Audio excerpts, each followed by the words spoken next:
kebijakan learning from home atau belajar dari rumah tentu tidak bebas dari masalah. Di lapangan kita temui berbagai masalah yang tentu ada solusinya. Hari ini kita akan memberikan ulasan sedikit.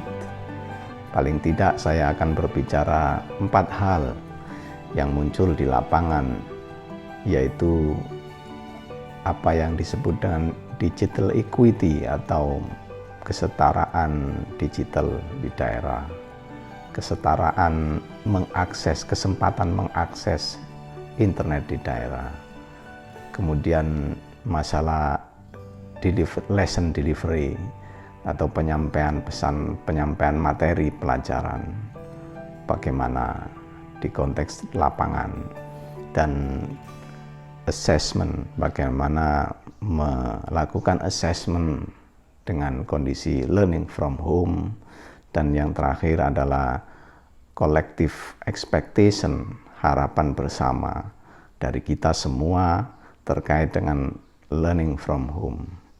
Kita dengar dulu suara dari mahasiswa program Doktor Universitas Mula Warman.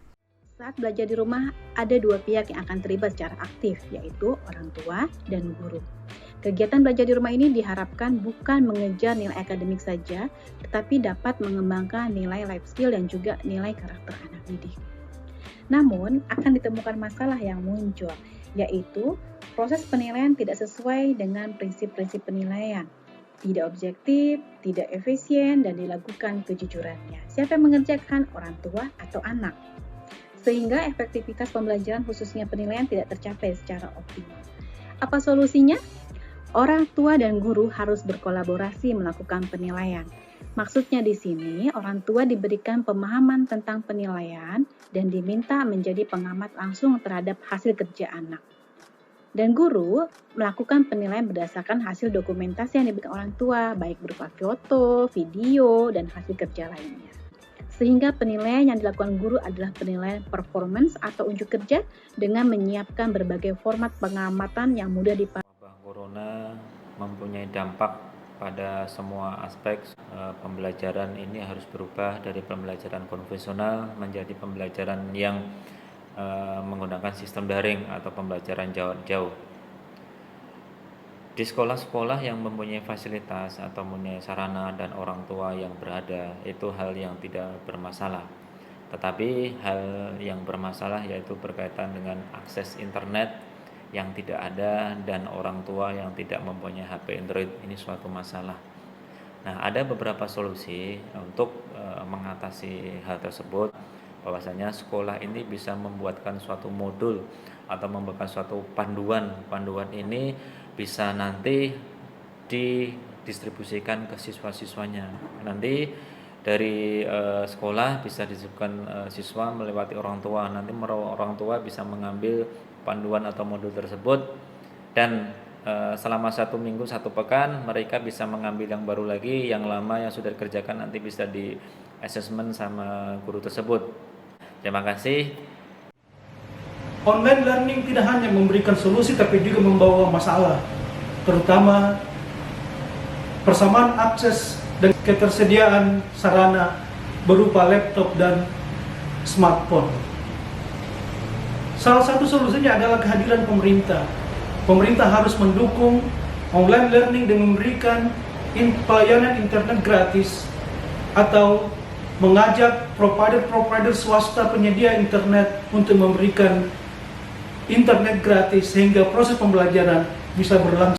Dengan mewabahnya virus pandemi COVID-19 ini, maka akan berdampak kepada seluruh sektor, diantaranya sektor pendidikan. Dengan perubahan ini tentunya ada berbagai permasalahan, di antaranya tentang digital equity. Tidak semua orang tua memiliki HP dan sinyal yang lancar. Ini akan berpengaruh pada proses pembelajaran daring. Solusinya adalah bagi siswa-siswi yang tidak memiliki HP bisa bergabung dengan teman dekatnya sekitar lingkungan situ, tetapi tetap menjaga jarak. Permasalahan selanjutnya adalah tentang komitmen kolektif.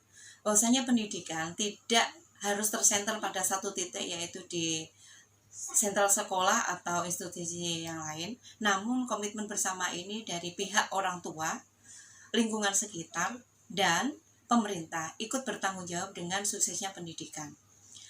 Maka di tengah COVID-19 ini, pembelajaran yang dilakukan dari rumah itu tepat sekali bagaimana peran orang tua untuk mendampingi anak-anak dengan memberikan nilai-nilai keteladanan kepada anak-anak kita. Demikian. Dunia pendidikan saat ini ramai berbicara tentang bagaimana supaya proses belajar mengajar berjalan di tengah COVID-19. Solusi yang ditawarkan adalah sistem pembelajaran dengan online atau pembelajaran daring. Tidak semua lembaga pendidikan aman untuk dapat melakukan akses internet, sarana dan prasarana yang tidak memungkinkan, dan yang lebih menyedihkan adalah SDM yang masih terkesan gagap dalam menggunakan teknologi. Upaya pemerintah dalam permasalahan ini mengecek lembaga pendidikan yang belum menerapkan pendidikan secara daring, kemudian memberikan solusi, melakukan kontrol terhadap pelaksanaan pembelajaran daring sebagai bentuk ketegasan dari pemerintah, kemudian melakukan evaluasi terhadap efisiensi pembelajaran dengan sistem daring. Ini adalah tawaran solusi untuk wabah COVID-19 memaksa guru dan siswa belajar dari rumah dalam model daring menggunakan laptop, HP, dan televisi. Kesulitan guru dan sekolah di Longpahangai melaksanakan model belajar daring yaitu akses internet yang tidak tersedia, PLN hidup hanya malam. Banyak siswa tidak memiliki HP dan televisi di rumah. Mengatasi hal di atas, sekolah merancang belajar offline melalui block learning system.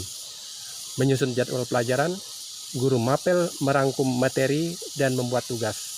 Tagihan per pelajaran dikumpulkan pada koordinator blok, dikoordinir oleh orang.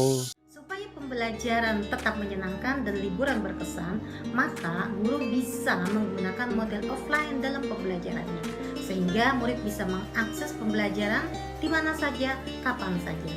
Pembelajaran offline ini juga berbasis internet dengan aksesinya yang lebih mudah dan lebih ramah, bisa diakses sampai pedalaman dan daerah terpencil. Dalam hal ini, guru bisa memaksimalkan email untuk mengirimkan tugas dan mengirimkan bahan pelajaran. Kemudian, guru juga bisa membuat tayangan YouTube untuk menjelaskan materi tertentu. Atau guru juga bisa memaksimalkan WA Group untuk komunikasi dan selama pelajaran berlangsung atau menjawab pertanyaan murid-muridnya. Kemudian, guru juga bisa memerintahkan kepada murid-muridnya untuk menjelajah website yang terkait dengan pengayaan materi pembelajaran. Saya Indrani Fauzan untuk mata kuliah Isu-isu Kritis Pendidikan. Salam. Efek COVID-19 pada sektor pendidikan, belajar dari rumah menjadi pilihan. Diharapkan itu juga bisa menjadi solusi. Namun dalam pelaksanaannya memiliki banyak kendala. Dampak positif dan negatif pun terurai di masyarakat. Kendala tidak adanya paket data, jaringan lelet, kemampuan orang tua yang tidak memiliki kompetensi pendidik, dan masih banyak permasalahan lain yang dihadapi. Pada akhir pembelajaran, guru juga tak mampu melakukan penilaian pada proses belajar anak. Kuasakah guru mengobservasi, menilai proses belajar siswa seperti di dalam kelas? Impossible. Activity, penilaian sikap dan keterampilan hanya dapat dilakukan dengan direct. Efek pandemi COVID-19 telah dirasakan mengubah hampir seluruh aspek-aspek kehidupan. Salah satu proses pembelajaran yang masif dilakukan saat ini adalah pembelajaran online, dan inilah salah satunya yang menimbulkan permasalahan khususnya di daerah terpencil. Seperti yang kita ketahui, di daerah terpencil tidak semuanya mampu melakukan pembelajaran secara daring tersebut. Kendalanya tentu saja salah satunya dari faktor fasilitas listrik. Di tempat kami salah satunya ya, itu listrik menjadi barang yang langka, di mana menyala hanya di malam hari, sementara di siang hari hanya bermula di jam 5. Nah, otomatis itu menimbulkan masalah. Solusi apa yang bisa dilakukan? Salah satunya mungkin dengan panel surya. Tak tahu ini bisa menjadi salah satu solusi alternatif. Akan menyampaikan tanggapan tentang pembelajaran di rumah dalam menghadapi COVID-19. Saya melihat di lapangan bahwa realitanya ini banyak menghadapi kendala. Di antara adalah aktivitas orang tua yang sangat terganggu sekali karena harus ada aktivitas baru dan orang tua dituntut kemampuannya untuk aplikasi daring. Kelas 1, kelas 2 SD ini kurang bisa mengikuti proses pembelajaran daring dengan baik karena mereka tidak bisa duduk manis di depan komputer selama 40 menit mengikuti proses daring. Oleh karena itu, saya memberikan satu solusi atau tawaran sebaiknya adalah mengelola dan manajemen program-program pendidikan di televisi agar bisa diikuti oleh kelas 1, kelas 2 maupun kelas yang lebih tinggi. Kemudian membuat sistem pemantauan yang lebih efektif dan lebih akurat dan mudah bermanfaat. Permasalahan yang terjadi dalam kegiatan belajar mengajar di tengah wabah COVID-19. Permasalahan yang masih banyak terjadi di lapangan atau di Indonesia saat ini, yaitu masih banyak guru yang kurang paham dalam menggunakan teknologi. Solusinya yaitu ada beberapa solusi, diantaranya itu guru harus belajar atau bisa belajar dengan orang yang paham dengan teknologi, atau guru juga bisa belajar dari internet cara-cara pembelajaran secara online, sehingga kegiatan belajar mengajar bisa berjalan seperti biasanya dengan menggunakan aplikasi. Salah satu masalah yang sering terjadi dalam digital equity adalah digital divide atau kesenjangan digital. Penyebabnya bisa karena ketidakmampuan pada aspek finansial atau kurangnya keahlian dalam menggunakannya. Infrastruktur yang belum merata, perbedaan pola hidup masyarakat atau perbedaan regulasi tiap daerah. Dari beberapa riset ilmiah seperti misalnya yang dilakukan oleh Greb 1990 menyarankan beberapa macam kemitraan antara institusi pendidikan dan pihak eksternal dalam mengatasi masalah, yaitu dukungan sifatnya searah dalam mengatasi. Asesmen ini salah satu penilaian yang ada di sekolah atau politeknik, SMK ada politeknik khususnya untuk vocational school, yaitu ada namanya uji kompetensi. Nah, yang jadi masalah ketika guru atau pelajaran atau guru yang tidak sinkron dengan industri itu yang kadang dalam penilaiannya itu siswa yang lulus itu kadang susah. Tetapi ada juga yang kelas namanya kelas industri. Nah, kelas industri atau kelas koop. Nah, kalau kelas koop tidak ada masalah pada saat asesmen karena dia itu link dengan industri. Jadi persoalan karena ketika SMA atau politeknik itu tidak kerja sama, SMK atau politeknik tidak kerja. Para mahasiswa, para praktisi pendidikan dan para pengajar sekalian, tentu ada solusi dari apa yang disampaikan mahasiswa tadi. Kalau kita melihat apa yang terjadi di lapangan, bagaimana learning from home terjadi ketika keterlibatan orang tua itu sangat diperlukan, kesetaraan mengakses internet di daerah itu bisa diatasi dengan memberikan materi-materi offline yang semenarik mungkin bisa dibagikan kepada anak didik kita, peserta didik kita di daerah yang tidak mendapatkan kemudahan untuk mengakses internet, termasuk ketidakmudahan untuk melihat channel di TVRI. Ada beberapa daerah yang mungkin TVRI tidak begitu terang dilihat. Ini bisa dengan cara tadi materi offline, kemudian bagaimana guru menjemput per minggu atau per bulan guru bisa menjemput atau memberikan materi offline kepada siswa di daerah-daerah yang seperti ini. Ketika kita ada permasalahan dengan lesson delivery, maka bagaimana seorang guru bisa membuat semenarik mungkin materinya? Tentu sudah banyak inovasi-inovasi dari para guru yang muncul di YouTube atau di blog atau di web. Itu semua adalah inovasi-inovasi guru.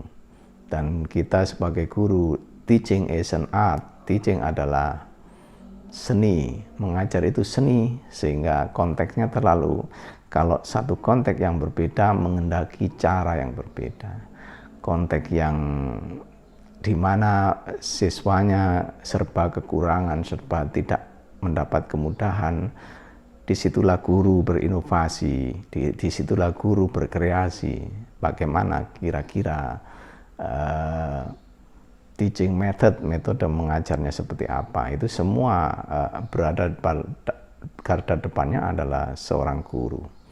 Jadi guru, kiranya sekolah bisa membuat semacam action plan terhadap masing-masing kondisi sekolah yang tentu berbeda.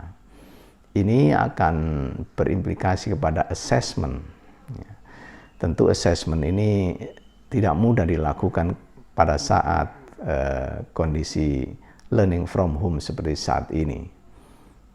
Pengawas, mungkin dinas bisa memaksimalkan pekerjaan pengawas sekolah atau pengawas mata pelajaran dengan memberikan hal-hal yang sifatnya virtual. Pengawasan virtual mengkreasi sebuah sistem di mana pengawas bisa melihat bagaimana learning from home ini memang tidak didominasi oleh orang tua, sehingga pekerjaan anak memang betul-betul ada pekerjaan anak. Adapun orang tua mendampingi. Jangan sampai terjadi orang tua yang mengerjakan semuanya. Dan yang terakhir adalah ekspektasi bersama. Kementerian Pendidikan di pusat, dinas-dinas di daerah, dan masyarakat, orang tua, pakar-pakar pendidikan, dan seterusnya, mahasiswa pendidikan, semua harus bersama-sama memberi kontribusi, bersama-sama berpikir dan duduk bersama, tidak saling menyalahkan. Dan inilah ekspektasi bersamanya. Kita ke depan seperti apa? Tentu nanti keputusan kementerian di pusat dengan daerah harus sinergi, tidak boleh saling berbeda. Itu yang bisa disampaikan para pemirsa, para mahasiswa, para pemerhati pendidikan, para praktisi pendidikan, dan para pengajar. Semoga bermanfaat bagi kita semua. Wassalamualaikum warahmatullahi wabarakatuh.